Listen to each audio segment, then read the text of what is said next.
નમસ્કાર મિત્રો, શ્રી કૃપાલુ શૈક્ષણિક સંકુલ યુટ્યુબ ચેનલમાં આપનું હાર્દિક સ્વાગત છે। આવા જ એજ્યુકેશનલ વિડીયો જોવા માટે લાઇક, શેર અને સબસ્ક્રાઇબ કરવાનું ભૂલતા નહીં। જય ભગવાન। ફિઝિક્સ ઓનલાઈનમાં આપનું હાર્દિક સ્વાગત। આપણે ભણું ધોરણ 11 યુનિટ 3 સુરેખ પથ પર ગતિ। હવે ફિઝિક્સમાં આપણે જોઈએ તો ઘણા બધા શાસ્ત્રો છે। તમે અગાઉ ધોરણ 9 અને 10માં આ ચેપ્ટર 9માં ભણી ચૂક્યા છો। એ ભણતા પહેલાં થોડી માહિતી, ભૌતિક વિજ્ઞાનની ઘણી બધી શાખાઓ છે। જેમ કે ગતિનો અભ્યાસ કરવો તો યંત્રશાસ્ત્ર, મિકેનિક્સ, એમાં ખરેખર મિકેનિક્સ કોને રચના કરી તો એમાં યાદ રાખશું સર આઇઝેક ન્યૂટન। ત્યારબાદ જોઈએ તો તમે ધોરણ 9માં યંત્રશાસ્ત્ર વિશે જોયા, ધોરણ 10માં આવ્યા તો વિદ્યુતના ચેપ્ટર ભણ્યા, તે વિદ્યુત શાસ્ત્ર, ચુંબક વિશે માહિતી જોઈ, ચુંબકીય શાસ્ત્ર। હવે અત્યારે એ બંનેના સંયુક્ત રીતે વીજ ચુંબકીય શાસ્ત્ર તરીકે, ત્યારબાદ પ્રકાશ શાસ્ત્ર, ત્યારબાદ આધુનિક ફિઝિક્સની વાત કરીએ તો ક્વોન્ટમ ફિઝિક્સ। તો આ બધા અલગ અલગ શાસ્ત્રો છે। તો આપણે પહેલાં એક ક્લિયર રાખીએ કે સુરેખ પથ પર ગતિ ફિઝિક્સની કઈ શાખામાં ઉપયોગી અથવા કઈ શાખામાં ભણાય છે તો યંત્રશાસ્ત્ર, બોલે તો મિકેનિક્સ। એમાં બે પાર્ટ, શુદ્ધ ગતિશાસ્ત્ર અને ગતિશાસ્ત્ર। તો શુદ્ધ ગતિશાસ્ત્ર, ઇંગ્લિશ નામ કાઇનેમેટિક્સ એન્ડ ડાયનેમિક્સ। શુદ્ધ ગતિશાસ્ત્ર એટલે શું તો કે એમાં માત્ર ગતિનો અભ્યાસ થાય। માત્ર ગતિનો અભ્યાસ એટલે છે તો આપણે કોઈ પદાર્થ ગતિમાં હોય, ગતિ વિશે આપણે સંપૂર્ણ ખ્યાલ છે, ગતિ શબ્દ સાંભળીને જ આપણું મન બધું ગતિમાં આવી જાય। ગતિના ઉદાહરણો તમારી પાસે અઢળક છે। માત્ર ગતિનો અભ્યાસ તો હવે ગતિ થતી હોય, કોઈ વાહનની ગતિ ધ્યાનમાં લ્યો, કારણ કે આપણે સ્પષ્ટ દેખાય, તો ગતિ થતી હોય તો એમાં કઈ વસ્તુનું નિરીક્ષણ કરીએ? સમય, અંતર, સ્થાનાંતર, વેગ, ઝડપ, પ્રવેગ। આ માત્ર ગતિ થાય તો આ બધું આપણે આવી રાશિઓ ભણી શકીએ। માત્ર ગતિનો અભ્યાસ એટલે તો એના એક્ઝામ્પલમાં આપણે કઈ રાશિઓ જોઈશું તો કે અંતર અથવા પથ લંબાઈ, સ્થાનાંતર, વેગ, ઝડપ, પ્રવેગ, etc।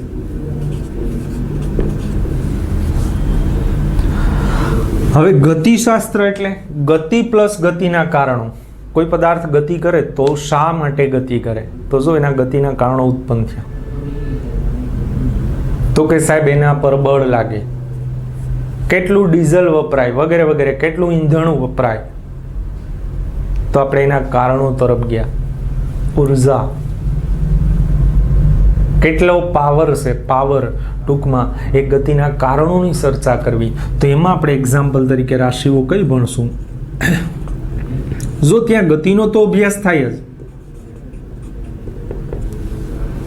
બળ છે, કાર્ય છે, ઉર્જા, પાવર, પછી ઉર્જા કોઈ પણ હોય, etc। તો એક પ્રાથમિક માહિતી લીધી આપણે કે ગતિનો અભ્યાસ યંત્રશાસ્ત્રમાં, યંત્રશાસ્ત્રના બે પાર્ટ, શુદ્ધ ગતિશાસ્ત્ર અને ગતિશાસ્ત્ર। ક્લિયર? શુદ્ધ એટલે ચોખ્ખું, એવી રીતે યાદ નહીં અહીંયા રાખવું, બરાબર? ઓકે। ગતિ થતી તો આપણને સીધું નિરીક્ષણ શું થાય એ માહિતી એટલે શુદ્ધ ગતિશાસ્ત્ર। ગતિ પ્લસ ગતિના કારણો એટલે આપણું કયું? ગતિશાસ્ત્ર। હવે ગતિ એટલે શું અથવા કોઈ પદાર્થ ગતિમાં છે એમ ક્યારે કહેવાય? મેઇન શબ્દ સુરેખ પથ પર ગતિ, એમાં ગતિ પહેલા જોઈએ। ગતિ એક ઘટના છે। નોંધો કે આપણે ફિઝિક્સમાં કાંઈ પણ ભણીએ એ બધી ઘટના છે, અને ઘટના ભણવા માટે આપણે શું જોઈએ? વિચાર। એ વિચાર એટલે આપણી રાશિઓ, મતલબ કે આપણે આ ચેપ્ટરમાં આ રાશિઓ જોવાની છે। અંતર, સ્થાનાંતર, વેગ, પ્રવેગ, આના વિશે સંપૂર્ણ માહિતી લેવાની છે। ગતિની વ્યાખ્યા જોઈએ તો આવું છે કે જ્યારે કોઈ પદાર્થ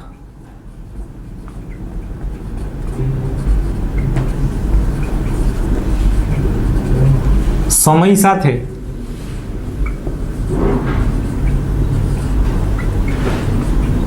બીજા પદાર્થની સાપેક્ષમાં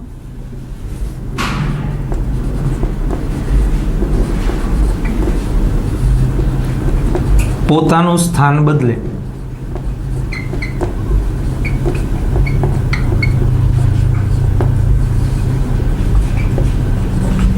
તો તે પદાર્થ ગતિમાં છે એમ કહેવાય.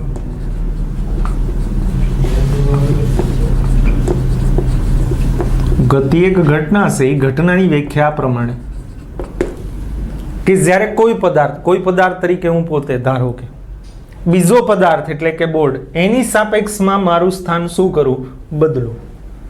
આ બોર્ડ પરનું કોઈ એક પોઈન્ટ ધ્યાનમાં લઈ લઈએ. ધારો કે આ પોઈન્ટ બિંદુનું નામ એ. હવે એ બિંદુથી જો એ બિંદુ આપણું કોઈ પદાર્થ થયો, એ આ બીજો પદાર્થની સાપેક્ષમાં પોતાનું સ્થાન બદલે તો તે પદાર્થ ગતિમાં છે એમ કહેવાય. આમ અહીંયા ક્લિયર થયું. આપણે ગતિ શબ્દ ક્લિયર કરવો મતલબ કે કોઈ પદાર્થ ગતિમાં છે એમ ક્યારે કહી શકાય? તો કે આપેલ બે પદાર્થો પૈકી એકબીજાનું સ્થાન સાપેક્ષમાં બદલાય. ટૂંકમાં ગતિ એ સરખામણીનો વિષય છે. મતલબ કે ગતિ એ સાપેક્ષ ખ્યાલ છે. તમે ઘણા બધા એક્ઝામ્પલ રજૂ કરી શકો આ અર્થમાં. કોઈ વાહન ગતિમાં સેમ ક્યારે કહેવાય? તો વાહન એક પદાર્થ થયો. હવે એને જોનાર યાની કે અવલોકનકાર એ ક્યાં ઊભો છે? જમીન પર. અને કારને જુએ તો કેટલા પદાર્થ થયા? આમ તો બે. એક ગતિમાન પદાર્થ ને એક અવલોકનકાર. સરખામણી કરવી પડે. તો આપણી સાપેક્ષ કારનું સ્થાન બદલાતું હોય તો આપણે એમ કહીએ કાર ગતિમાં છે. જો આવું ન થતું હોય તો આપેલ પદાર્થ સ્થિર છે. ગતિ ઘટના માટે ગતિ એ કેવો વિચાર છે? તો કે સાપેક્ષ, સરખામણી કરવાનો વિચાર છે. ફોર એક્ઝામ્પલ, આપણે જ કારમાં બેઠા તો આપણે કારનું અવલોકન, ગતિમાન કારમાં બેઠા તો આપણે કારનું અવલોકન સીટની સાપેક્ષ કરીએ તો એ વાત આવી. હવે એ બધી વાતો કોના પર આવી? તો કે એને રજૂ કરવાની રીત. હવે ગતિને રજૂ કરવા માટે જો ઉપયોગી કોઈ ટૂલ્સ હોય, ઉપયોગી કોઈ સાધન હોય તો આ વિજ્ઞાનમાં એને નિર્દેશ ફ્રેમ તરીકે ઓળખાય. તો હવે આપણે જોવું નિર્દેશ ફ્રેમ.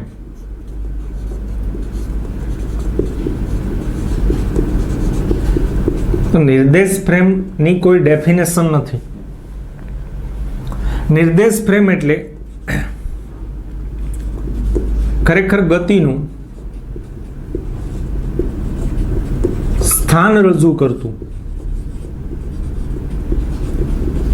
તંત્ર પ્લસ એની સાથે તમે ઘડિયાળ જોડી દો એટલે કે સમય. તો આ બે વસ્તુથી જે તૈયાર થાય એને નિર્દેશ ફ્રેમ તરીકે ઓળખાય. ગતિ ભણવા માટે આ બે મહત્વની વાત. ગતિનું સ્થાન દર્શાવતું તંત્ર. હવે ગતિનું સ્થાન રજૂ કરતું તંત્ર હંમેશા વાત આપણે રજૂ કરીએ તો ફિઝિક્સમાં રજૂ કરવાની વાત થાય એટલે હંમેશા એનું મદદગાર તરીકે કોણ? તો કે મેથ્સ, ગણિત. તો સ્થાનને રજૂ કરતું તંત્ર એટલે આપણે અહીંયા યામાક્સ પદ્ધતિનો ઉપયોગ કરશું. સ્થાનને પણ આપણે જોવું.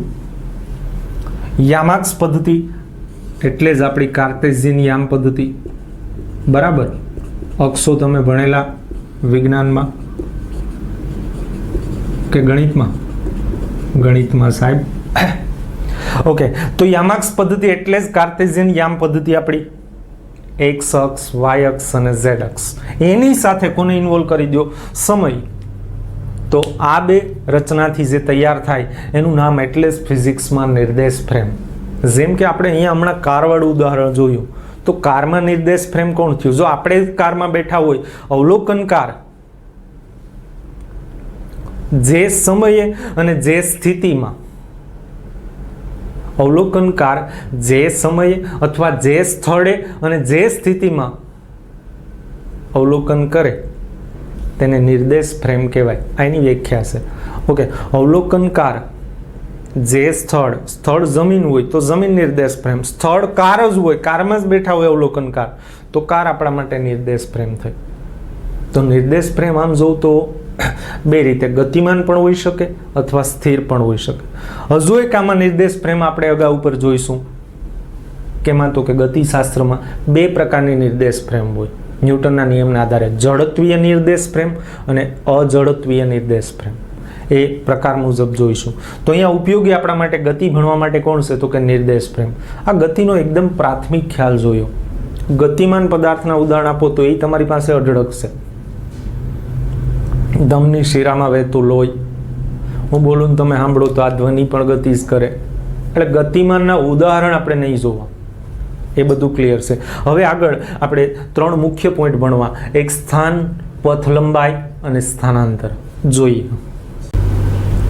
તો નિર્દેશ ફ્રેમ એટલે આપણી યામાક્ષ પદ્ધતિ આકૃતિ મુજબ 3 અક્ષો, એક્સ અક્ષ, વાય અક્ષ અને ઝેડ અક્ષ, એ ત્રણેયનું કોમન પોઈન્ટ જેને આપણે ઉગમ બિંદુ તરીકે કહીએ, ઓળખીએ અથવા સંદર્ભ બિંદુ તરીકે પણ ઓળખશું,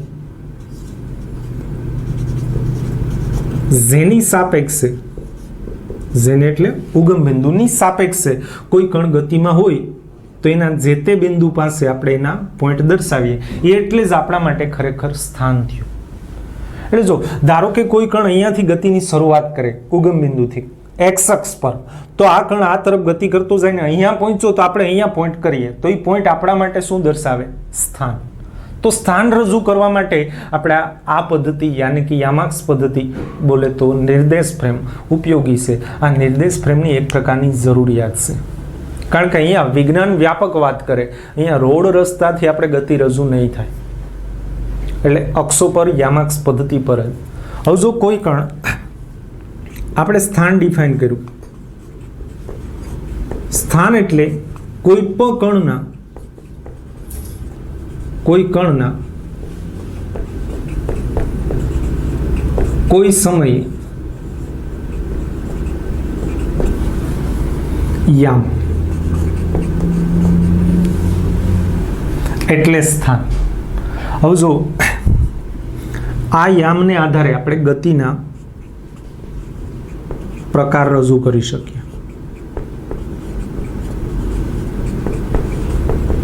જો ફક્ત એક જ યામ બદલાતો હોય તો સમય સાથે એક જ યામ બદલાય તો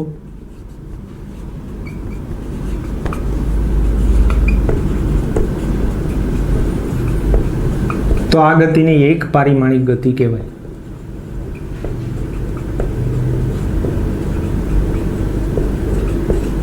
એમ બે યામ બદલાય તો સમય સાથે બે યામ બદલાય તો કોઈ પણ બે યામ એક્સ અને વાય અથવા વાય અને ઝેડ અથવા એક્સ અને ઝેડ યામ બદલાય તો દ્વિપારિમાણિક ગતિ.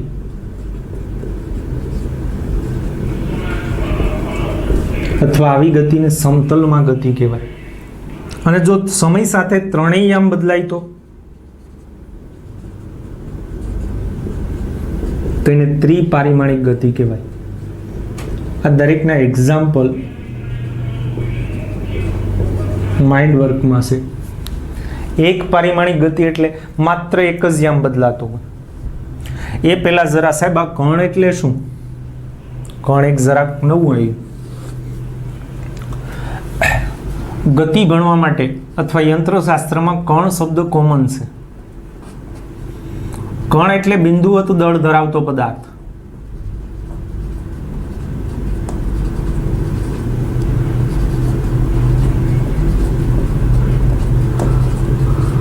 કણ એટલે બિંદુવત દળ ધરાવતો પદાર્થ, એકદમ સૂક્ષ્મ. કણ એટલે ગણાને પ્રોટોન, ન્યુટ્રોન, ઇલેક્ટ્રોન, અણુ, પરમાણુ, આયન આવું પણ મગજમાં આવી જાય. ઓકે, એને લઈ શકાય. અથવા જેને પરિમાણ અવગણી શકાય તેવું હોય એને કણ કહેવાય. બિંદુવત દળ ધરાવતો પદાર્થ એને કણ. તો હવે શબ્દ કણ વધુ આવશે. કણનો અભ્યાસ કરેલો એટલે સમગ્ર ગતિનો અભ્યાસ થઈ જાય. ફોર એક્ઝામ્પલ, કોઈ બરોડાથી અમદાવાદ બસ જાય. હવે સમગ્ર આપણું ફિઝિક્સ આ સમગ્ર બસનો અભ્યાસ નહીં કરે, માત્ર કોઈના કણનો અભ્યાસ કરશે. તો તો એવું કહેશે કે કણ બરોડાથી અમદાવાદ પહોંચ્યો, તો સ્વાભાવિક છે બસ પણ આપણી ક્યાંથી ક્યાં પહોંચી છે? બરોડાથી અમદાવાદ. Like this. તો અભ્યાસ સરળ રહી, રજૂ કરવામાં ગાણિતિક સરળતા મળે એટલા માટે કણ. જો અહીંયા બસ હોય તો એના પરિમાણ વધી જાય. ખરેખર તો એ સીધા રસ્તા પર જ બસ તો ગતિ કરે, ધારો કે x અક્ષ પર, પણ એનું પરિમાણ y અને z બંને મારે, એટલે 3 યામનો એકસાથે ઉલ્લેખ કરવો પડે. બદલાય તો એક જ યામ. તો આ સરળતા ખાતર આપણને કણ અહીંયા દરેક વખતે કણ શબ્દનો ઉલ્લેખ આવશે. આ એક પ્રાઇમરી માહિતી લીધી. હવે સ્થાન ક્લિયર થયું. હવે આપણો ઉપયોગી ટોપિક 1 યામ, 2 યામ કે 3 યામ. તો હવે તમે યામને રજૂ કરો છો. ધારો કે કોઈ અહીંયા હોય તો અવકાશમાં, તો અવકાશમાં હોય તો અહીંયા આપણે રજૂ કરીએ તો x, y અને z 3 યામ થાય. તો અવકાશની ગતિ કઈ ગતિ થઈ? ત્રિપરિમાણ. એનું એક્ઝામ્પલ આપો. પક્ષીઓની ગતિ, પતંગની ગતિ. તો આ બધા એના એક્ઝામ્પલ થયા. તો એક વસ્તુ અહીંયા ક્લિયર કરશું કે નિર્દેશ ફ્રેમ એટલે યામાક્ષ પદ્ધતિ પ્લસ સાથે ઘડિયાળ જોડી દેવી. બોલે તો સમય. ગતિનો અભ્યાસ કરો એટલે સમય તો મુખ્ય રહેશે, અને સાથે સ્થાન રજૂ કરવા માટે ઉપયોગી કોણ? નિર્દેશ ફ્રેમ. હવે આપણે અહીંયા માત્ર એક પારિમાણિક ગતિ ભણવાની છે, સુરેખ પદ પર, સીધા રસ્તા પર. તો કોઈ એક જ અક્ષને અનુલક્ષીને આપણે ગતિ ભણવી. એમાં હવે પહેલી જ રાશિ આપણને પથ લંબાઈ.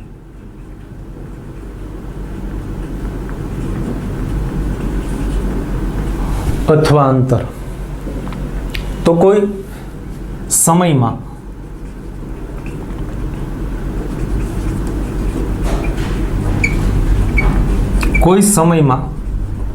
કણે કાપેલા કુલ અંતરને પથ લંબાઈ કહેવાય. આ એની વ્યાખ્યા થઈ.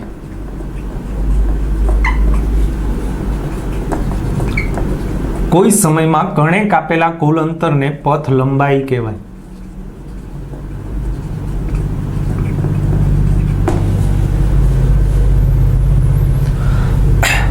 પથ લંબાઈ રાશિનો સંકેત. પથ લંબાઈ આપણા માટે રાશિ છે. રાશિનો સંકેત ડી પણ છે. એલ વડે પણ રજૂ કરાય, એક્સ વડે પણ રજૂ કરાય, ઇટીસી. બીજું અદિશ રાશિ છે. પથ લંબાઈ વિશે થોડું જાણવા જેવું. ભાઈ બાકી બધું ગણી શકો છો. કોઈ પદાર્થ બરોડાથી અમદાવાદ ગયો તો અંતર કેટલું કાપ્યું? 100 કિલોમીટર. સિમ્પલ વાત. તો એની પથ લંબાઈ થઈ. કોઈ સમયમાં, કારણ કે બરોડાથી અમદાવાદ પહોંચે તો સમયગાળો લીધો હશે. 50ની સ્પીડ હોય તો ધારો કે 2 કલાક લીધી હોય એવરેજ. તો આ બધું તમે ભણેલા છો, પણ આ બધી માહિતી ઉપયોગી છે આપણા લેવલે. 11th સાયન્સના લેવલે આ બધી માહિતી ઉપયોગી. રાશિનો સંકેત અને રાશિ કેવી? તો કે અદિશ રાશિ છે. માત્ર મૂલ્યની જરૂર પડે, દિશાની જરૂર પડતી નથી, એટલે અદિશ રાશિ. એનું એસઆઈ એકમ તો મીટર છે.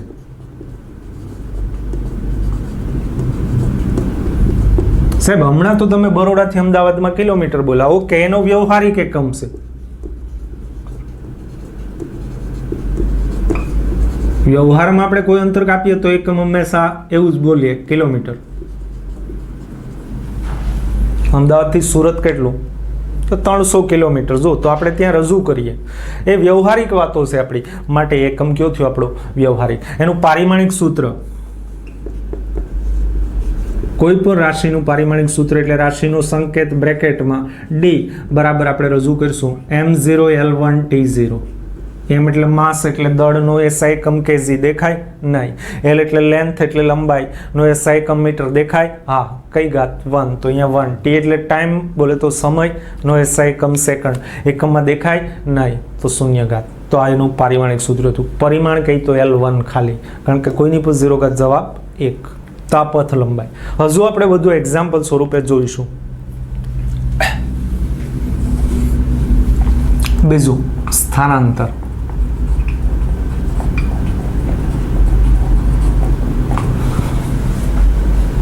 બીજી રાશિ આપણા માટે સ્થાનાંતર, ડિસ્પ્લેસમેન્ટ. કોઈ સમયમાં જો સમયનો ઉલ્લેખ આપણી દરેક વ્યાખ્યામાં આવશે. ગતિના અભ્યાસમાં સમયનો ઉલ્લેખ દરેક રાશિના વ્યાખ્યામાં હશે. ક્લિયર જ કર્યું. નિર્દેશ ફ્રેમ ગતિ ભણવા માટે મેં બે મેઇન વસ્તુ કઈ, નિર્દેશ ફ્રેમ. નિર્દેશ ફ્રેમમાં બે મુખ્ય વસ્તુ એટલે કાર્ટેશિયન યામ પદ્ધતિ અને સમય. તો આ બે વસ્તુ ક્લિયર રાખશું. અત્યારે બહુ નાના લેવલે હાલે, માત્ર ધોરણ 9 નું લેવલ હાલે અત્યારે. કોઈ સમયમાં કણના સ્થાનમાં થતા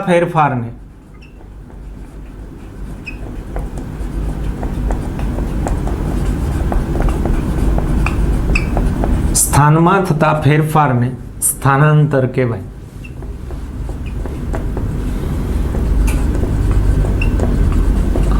આ બધું તો સાહેબ ક્લિયર હશે અમને. ઓકે, એ રાશિ સંકેત.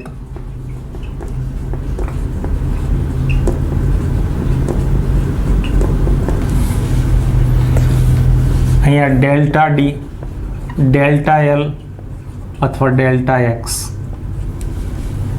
અથવા છે એ બધા સંકેત. એનો આ રાશિના પ્રકારમાં સદિશ રાશિ છે. દિશા પ્લસ મૂલ્ય બંનેની જરૂર પડે. એસઆઈ એકમ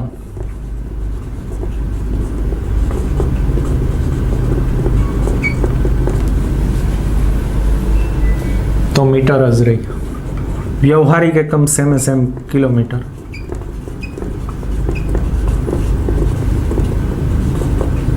બંનેમાં ફરક એ કે અહીંયા દિશાની પણ જરૂરિયાત છે મૂલ્ય ઉપરાંત, અહીંયા માત્ર મૂલ્યની જરૂરિયાત. એક થોડું પ્રેક્ટિકલ એક્ઝામ્પલ. આજ હું કેટલું દોડ્યો, કેટલું 15 કિલોમીટર દોડ્યો. ઓહો, ક્યાંથી ક્યાં? જો ત્યાં એમ કીધું ક્યાંથી ક્યાં એટલે દિશાનો ઉલ્લેખ કરવો પડે.